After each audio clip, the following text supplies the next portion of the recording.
Bien, entonces vamos a continuar. En vista de que no hay dudas, de todas formas, cualquier cosa pueden escribirlo por el chat o levantar la mano del chat también y señalarlo. Entonces le comentaba que el efecto neto, dado esas acciones farmacológicas, es que disminuye la presión arterial y disminuye aumenta el riesgo coronario porque disminuye la resistencia coronaria, la resistencia periférica, la resistencia arterial de esos vasos sanguíneos. Entonces, para los fármacos dihidropiridínicos de primera generación, hay una reacción adversa descrita y es la activación del varoreflejo, ¿sí? Específicamente para ese representante tipo nifedipina, y se debe a que hay la activación de esos varoreceptores que están en el callado aórtico y en otras zonas específicas por esa distensión brusca. La cuestión es lo brusco del fenómeno, esa vasodilatación. Entonces activan centros cardioreguladores que posteriormente van a dar una respuesta en la que a nivel cardíaco va a estimular el sistema simpático y va a desencadenar lo que es aumento de la frecuencia cardíaca, es decir, cronotrópico e inotrópico positivo, ¿sí? Y ustedes dirán, bueno, pero ¿será eso con todos? Como les dije, no es con todos, está descrito para los de primera generación, ¿ok? Para esa nifedipina y para algunos pocos de segunda generación. Sin embargo, eso fue mejorado con una formulación farmacéutica. Más o menos, esto es lo que ocurre cuando se administraba ese antihipertensivo de primera generación, una dihidropiridina de primera generación. La caída brusca de la presión arterial sistólica iba a activar de forma brusca esos varoreflejos, esos varoreceptores, y desencadenar el varoreflejo, y por ende la consecuencia de ese varoreflejo era que la frecuencia cardíaca iba a aumentar, como lo pueden ver acá en rojo, en la línea en rojo, ¿sí? Con una formulación diferente, una formulación farmacéutica. ¿Qué es eso? Es simplemente que los estudiosos de esa área diseñaron una preparación en la que el fármaco no fuese liberado, no estuviese disponible para liberarse de una vez en la mucosa de absorción, que en este caso es la mucosa gástrica y la mucosa intestinal. Entonces, que no estuviese disponible toda la dosis de una vez, sino que la tableta tuviese un recubrimiento especializado para que fuese liberando a la matriz o el fármaco activo que estuviese dentro de una matriz y lo fuese liberando de forma lenta. Esos son los preparados que ustedes pueden ver en las cajas que se llaman LP, liberación programada, lenta o liberación sostenida, liberación. Sí, esos son la mayoría de los nombres que se le da: liberación sostenida, lenta, programada, ¿ok? Y entonces, fíjense acá en este gráfico cómo podemos apreciar que en la línea roja, ¿verdad? Cómo las concentraciones plasmáticas de nifedipino ocurren en un pico, ¿ok?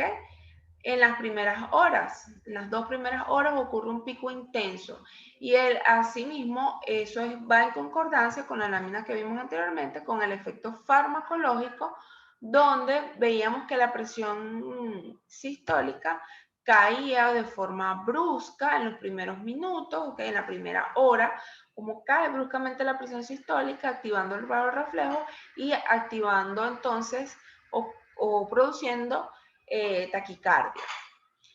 En cambio, con esta preparación farmacéutica especializada, ¿okay? Que es LP o, por ejemplo, para nifedipina como tal, esa preparación se denomina o la llaman oros, ¿ok?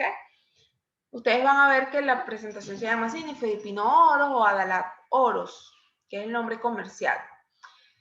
Entonces, con esa formulación farmacéutica podemos ver que las concentraciones plasmáticas son más estables y primero son más estables en el tiempo, ¿ok? A lo largo de 24 horas. Fíjense que con la preparación normal, ya a las 8 horas, la caída de las concentraciones plasmáticas, pudiéramos decir que ya, o sea, era más de ya se había eliminado más de un 90% de ese fármaco, de su forma activa, de sus concentraciones activas. Entonces, con la preparación o la formulación especializada se logra unas concentraciones estables y además se logra que no haya un pico de concentraciones plasmáticas, sino que es un aumento progresivo. Y ese aumento progresivo no permite, o sostenido en el tiempo, no permite que haya este pico o esa caída brusca de la presión arterial sistólica y por ende no desencadena la taquicardia. ¿Ok? Entonces, de hecho, las formulaciones más usadas actualmente de nifedipina por el efecto adverso y porque se contraindican algunas patologías, es la nifedipina de acción prolongada. Igualmente, como les dije, hay otros representantes como el nisoldipino y la felodipino, que también se describe, pero en menos intensidad, este efecto, ¿ok? Que es un efecto adverso o una reacción adversa medicamentosa, y ellos también tienen o disponen de preparaciones farmacéuticas especializadas de ese tipo. Bien, cuando hablamos de las acciones y efectos en tejido miocárdico, por ejemplo, vimos que por los dihidropiridínicos el efecto de inotropismo negativo era muy leve. También produce relajación y lusotrópico, pero para los no dihidropiridínicos, que son el diltiazem y el verapamilo, ¿ok? Y el efecto sobre el nodo sinoauricular y auriculoventricular también es predominantemente para los no dihidropiridínicos. ¿Cuál va a ser el efecto? ¿Cómo lo vamos a visualizar?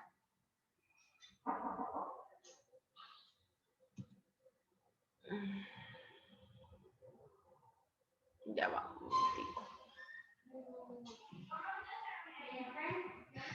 No lo tengo. ¿Cómo lo vamos a visualizar? Bueno, vamos a ver cambios en el electro, ¿sí? Puede haber un aumento, un alargamiento del intervalo PR, ¿ok? Y por supuesto, en pacientes con una taquiarritmia, esta va a ser revertida, ¿sí? Ya que el lentecimiento que ocasionan estos fármacos no dihidropiridínicos va a ocasionar esa reversión. Sin embargo, cuando ustedes vean el bloque de grupo de fármacos antiarrítmicos, van a explorar de forma más profunda a estos no dihidropiridínicos, que su uso principal es como antiarrítmico. ¿Ok? Bien, ya habíamos hablado de los efectos hemodinámicos, principalmente por caída, que va a estar caracterizada por la caída de la resistencia vascular periférica y de la resistencia vascular coronaria. Por ende, va a suprimir el espasmo o vasoespasmo coronario en esos pacientes con antecedentes de anginas estables, angina prismetal, anginas inestables, pero allí para las anginas inestables no se utiliza solo o se combina con otro fármaco para que sea su uso más seguro. ¿Okay?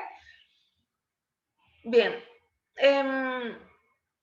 para la nimodipina específicamente, este fármaco es un representante que tiene predilección de vasodilatación por los vasos sanguíneos cerebrales, a nivel cerebral.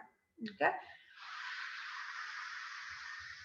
Con el mismo mecanismo del que ya hemos hablado, de bloqueo de los canales de calcio de tipo L, sin embargo, con predilección por vasculatura cerebral.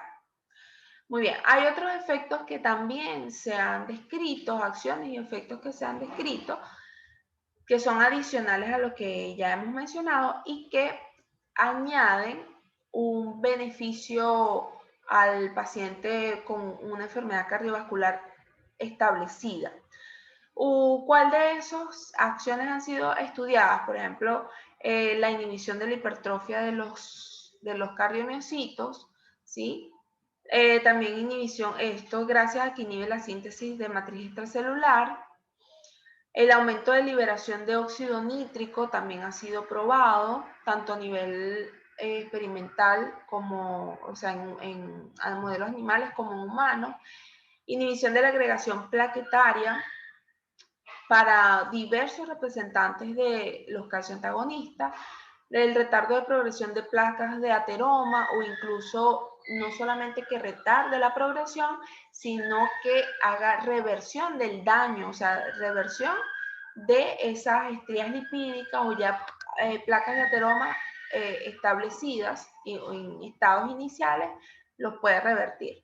Inhibición de la hipertrofia e hiperplasia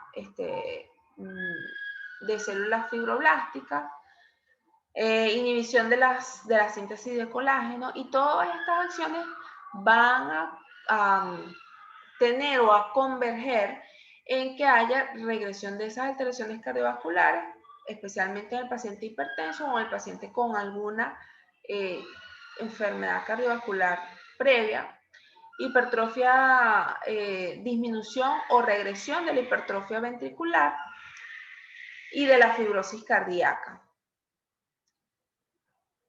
Bien.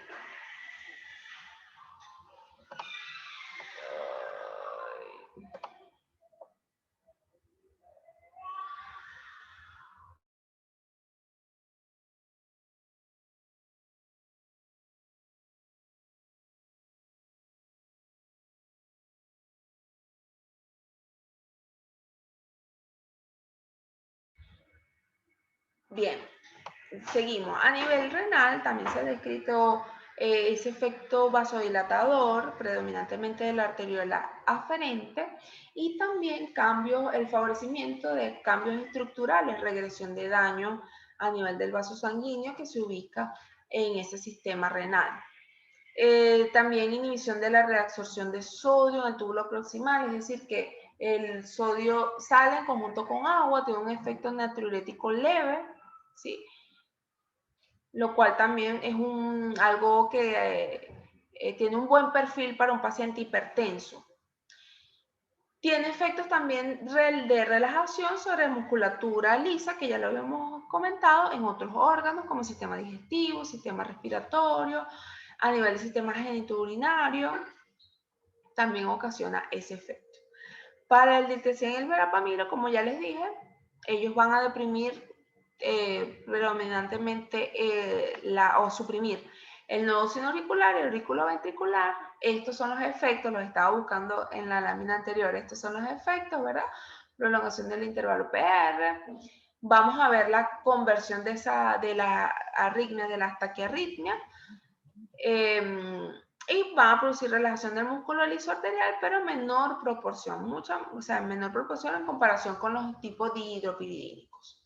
Cuando hablamos de los efectos farmacocinéticos, los parámetros, farmacocinéticos más relevantes de este grupo, podemos señalar que ellos son liposolubles y cuando se administran por vía oral tienen un efecto de primer paso importante. ¿Okay? Su biodisponibilidad por vía oral es baja, relativamente baja, de un 30 a un 40%, y la razón o la causa de esa biodisponibilidad baja es ese alto primer paso hepático. Muy bien, recuerden que esa es la primera causa de eliminación presistémica, ¿sí? En cuanto a la distribución, tiene una alta unión a proteínas plasmáticas, principalmente a la glicoproteína ácida alfa. Tiene un alto volumen de distribución. Pueden atravesar la barrera hematocefálica y placentaria. Específicamente para la eliminación, hay de estos dos representantes, el diltiazem y el verapamilo, tienen metabolitos que son activos, son farmacológicamente activos, que es el desacetildiltiazem y el norverapamilo. Ellos se van a eliminar principalmente los de tipo dihidropiridínicos por reacciones de biotransformación, es decir, por metabolismo hepático. Su vida media es variable. Fíjense que les coloqué allí dos límites de todos los representantes que hay, entre 1 a 62 horas. Pero ¿cuáles vidas medias quiero que recuerden? De la vida media de la difedipina, que es una vida media corta de 2 a 5 horas, y de la nodipina, que sí es una vida media larga, ¿ok? Es de 35 a 50 horas. Bien, ¿qué es importante señalar con respecto a la vida media? Recuerden que la vida media de eliminación o semivida de eliminación habla de un tiempo en el cual el fármaco disminuye las concentraciones plasmáticas a la mitad, ¿sí? Van a encontrar de forma muy frecuente en algunas publicaciones incluso, que se hablan de la nifedipina como nifedipina de acción corta.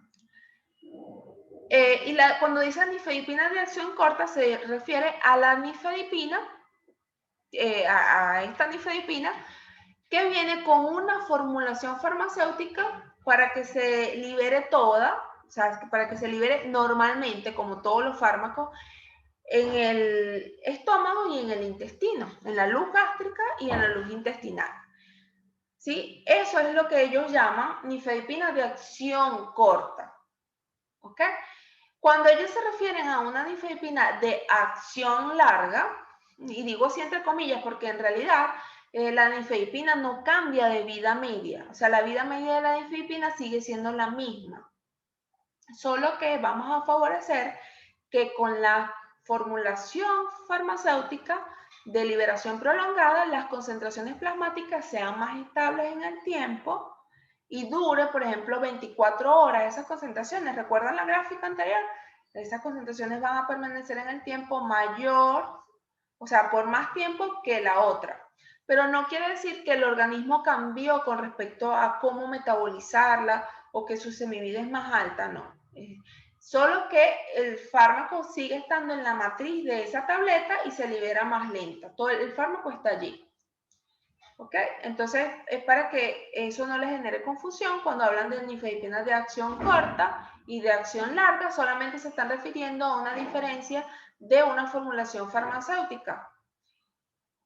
Yo las nombraría nifedipina, que es normal, nifedipina, que es la de acción corta, nifedipina, y nifedipina con preparación farmacéutica o nifedipina LP, de liberación programada. Eso es lo correcto, porque en realidad la vida media no se cambia. Muy bien. En cuanto a las reacciones adversas, ya hemos hablado un poco ya hablamos de la nifedipina, que es lo que producía, ¿sí? Antes de venir esta formulación farmacéutica de liberación programada, que eran las palpitaciones, ¿sí? Entonces, esa es una reacción adversa frecuente para la nifedipina, ¿ok? Para las dihidropiridinas en conjunto como tal, ellas van a producir ciertas reacciones cardiovasculares relativamente frecuentes como rubor cutáneo, congestión nasal, cefaleas, mareos, por ese efecto vasodilatador, esa acción vasodilatadora. Disestesia digital, palpitaciones, principalmente, como ya lo dijimos, para la nifedipina, ¿okay? Nisoldipina o felodipina. También puede producir hipotensión, por supuesto, como todos los fármacos que son normotensores. Si lo damos a grandes dosis o hay una interacción, puede ocurrir hipotensión.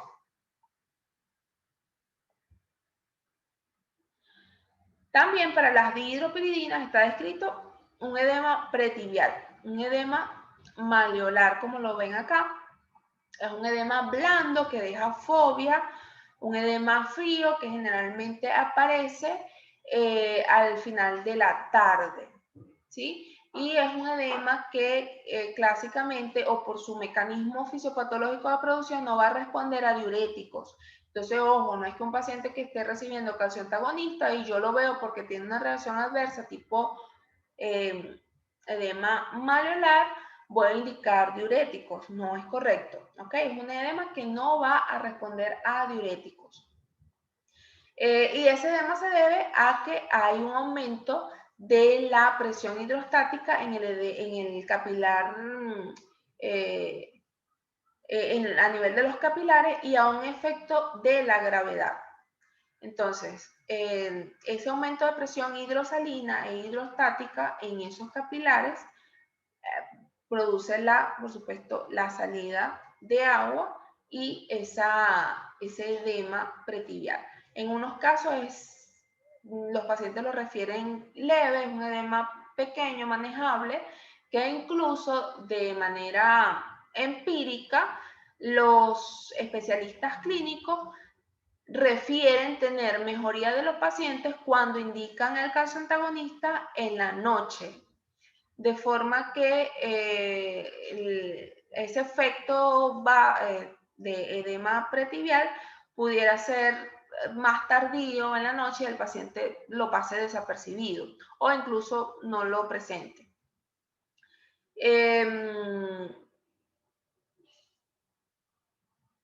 Ese edema está descrito por acá, ese edema está descrito, fíjense, en este cuadrito tenemos los efectos adversos más destacados de los calcio antagonistas en porcentaje. Fíjense que tenemos para el nifedipino, ¿ok? Nifedipino, tanto liberación rápida como la liberación lenta o Adalac oro. Esta sería la forma adecuada de decirlo, ¿ok? Fíjense que el edema malleolar para los de liberación lenta puede llegar incluso al 30%. Eso es lo que clásicamente ustedes van a ver en la literatura, que o sea, la frecuencia que se les da a esta reacción adversa, hasta un 30%. En el caso de que el paciente refiera que ese edema malleolar es grave o que dificulta sus actividades cotidianas, entonces hay que o cambiar el tratamiento o disminuir dosis y agregar otro fármaco también normotensor o relacionado con la patología del paciente, que haga un sinergismo de sumación, y así vamos a ver, por supuesto, menos la RAM de la que aqueja el paciente. ¿Ok? Fíjense que para el nodipino está descrito en un 10% ese edema malleolar, para el diltiazem y el felodipino alrededor de 10 a 14%. Para los nifedipinos de acción rápida es menos frecuente esa reacción adversa. En cuanto al estreñimiento, porque así como produce relajación, también produce relajación de otros músculo liso del sistema digestivo, es del 12% para el verapamilo. Mareos es más frecuente con el nifedipino de liberación rápida. Palpitaciones, ¿ok? Fíjense que de un 25% para la nifedipina de acción rápida, que es la principal reacción adversa de esa presentación. Cefaleas es más frecuente también en la nifedipina de acción rápida, ¿ok? Así como la sensación de sofocos, de sofocones, ¿sí? Bien, hay otra reacción adversa que está relacionada con la vasodilatación, pero a nivel coronario. Y es el fenómeno de robo coronario. Cuando el fármaco produce esa vasodilatación coronaria, va a predisponer a que haya mayor irrigación, o sea, que se derive la irrigación hacia las arterias que están sanas, ¿sí? Como lo podemos ver acá, estas son coronarias sanas, estos son un esquema, es un dibujo esquemático de coronarias sanas, y esta de coronarias enfermas, ¿ok? Las que tenemos abajo. Entonces, al producir la vasodilatación de una arteria que está enferma, sabemos que para que ocurra retomo la idea. Sabemos que para que ocurra la vasodilatación de un vaso sanguíneo arterial, debe ocurrir una cascada de señalización que está mediada por óxido nítrico y la integridad de todas esas moléculas allí. Y que el endotelio está sano. Pero cuando se trata de unas coronarias que están enfermas, ya entendemos que ahí hay disfunción endotelial, que hay menor cantidad de liberación de óxido nítrico o de componentes que son provasodilatadores. Entonces, al administrar un fármaco de tipo antagonista que va a producir un efecto vasodilatador coronario, la irrigación se va a ir predominantemente hacia los vasos sanos. Mientras que los vasos que están enfermos, más bien como la sangre se está derivando hacia, o se va de forma con cierta predilección hacia los vasos sanguíneos que están sanos, entonces ese tejido que está irrigado por las coronarias enfermas se queda con menos irrigación sanguínea. ¿Okay? Eso es lo que se llama fenómeno de robo coronario. También es una rama.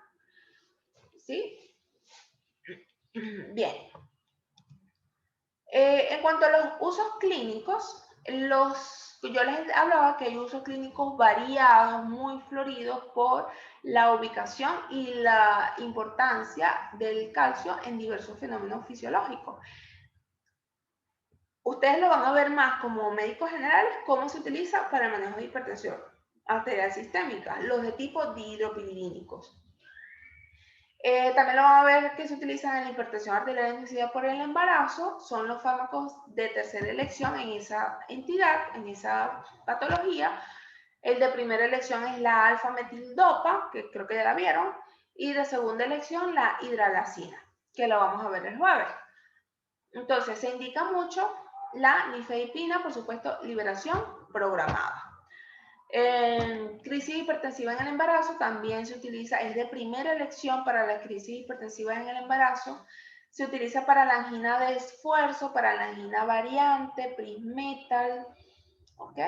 Para la angina en reposo se utiliza, o la angina inestable, se utiliza, no son de primera elección y se utiliza, en caso de utilizarlo, se utiliza asociado con otros fármacos. ¿Por qué? Porque vamos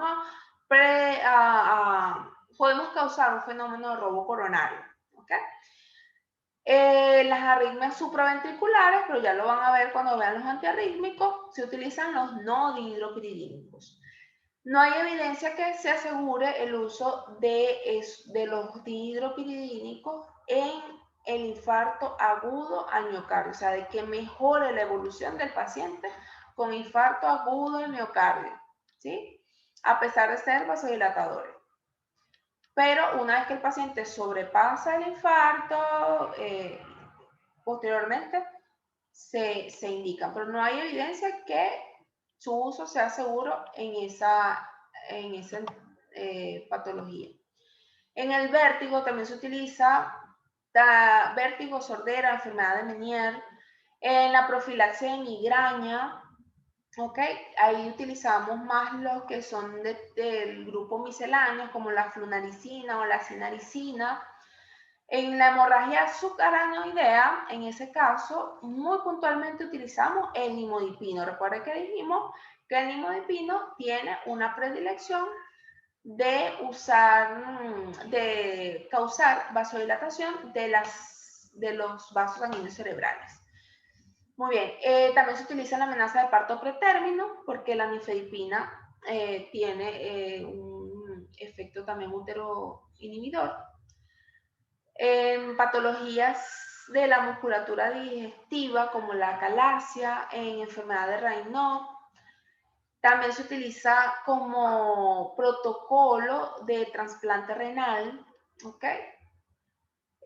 Y también en insuficiencia cardíaca que esté compensada, ¿sí? Por supuesto combinado con otros fármacos, ¿sí? Que ese es de hecho, una clase adicional que se da de el manejo de la insuficiencia cardíaca. Los calcioantagonistas es un grupo de fármacos que se utiliza de manera segura en estos pacientes. Muy bien, las interacciones principales son con los AINES porque los AINES pueden modificar las concentraciones plasmáticas de